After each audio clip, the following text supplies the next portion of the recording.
ఒక చావల కారు నుండి ఒక పిఎం వరకు ఎదిగిండు.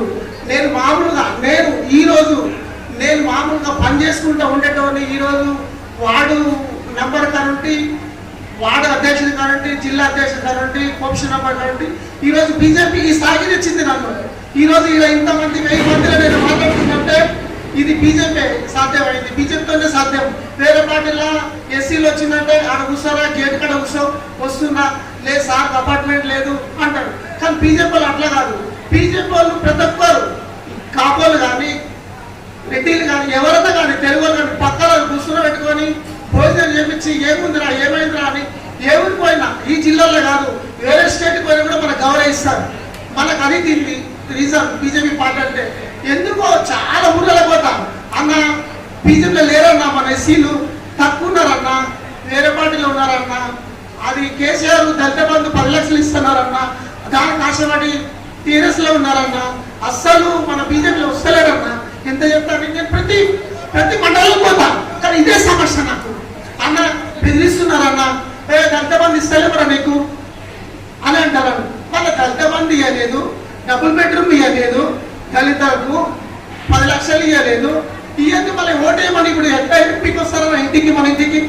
ఇప్పుడు కాంగ్రెస్ వాళ్ళు వచ్చిండ్రు, గురలక్ష్మి మంత్రి, కళ్యాణ లక్ష్మి మంత్రి, ఆడలకు పొలం బంగారు అంట్రి, అన్ని ఇస్తామని చెప్పి బస్సులో కూడా బిరి పెట్టిండ్రు, మొత్తం మోసం చేసిండ్రు. ఒక రేషన్ కార్డు లేదు, ఒక ఏమీ లేదు, అసలు పొలం బంగారు లేదు. కానీ ఇప్పుడు ఓటేయడానికి కాంగ్రెస్ వస్తారు కదా.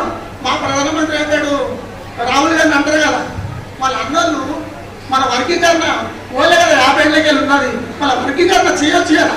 వాళ్ళు చేయకుండా ఎందుకున్నారు? వాళ్ళు మోసం చేసిండ్రు దళితులు అడ్డం పెట్టుకోండి. దళిత ఓటు బ్యాంక్ మొత్తం కాంగ్రెస్కే ఉన్నది ఇప్పటి వరకు, మనం చేయలేదు.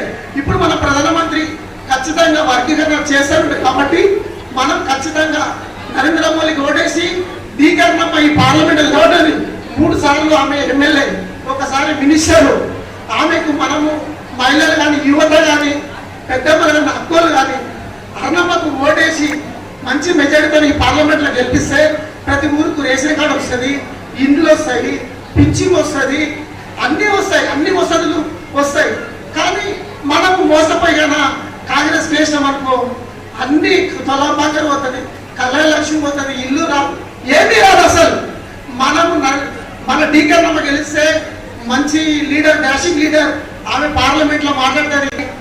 మోడీలు కానీ ప్రతి ఒక్క సంక్షేమ పథకాలు మన ఇంటికి వస్తాయి. మనమంటే కూడా మన గౌరవం పెరుగుతుంది, ఈ జిల్లా మంచిగా అభివృద్ధి పడుతుందని. ఆమె అర్ణమ్మ గెలిస్తే మినిస్టర్ అవుతుంది, మనకు అన్ని మంచి జరుగుతామని అర్ణమ్మకు కమలపు గుర్తుకు ఓటేసి గెలిపించాలని సభ్యుగా కోరుకుంటూ అవకాశం ఇచ్చిన అందరికీ ఎంఆర్పీఎస్ నాయకులకు, ఎస్సీ మోజ నాయకులకు నమస్కారం. Like, share, subscribe.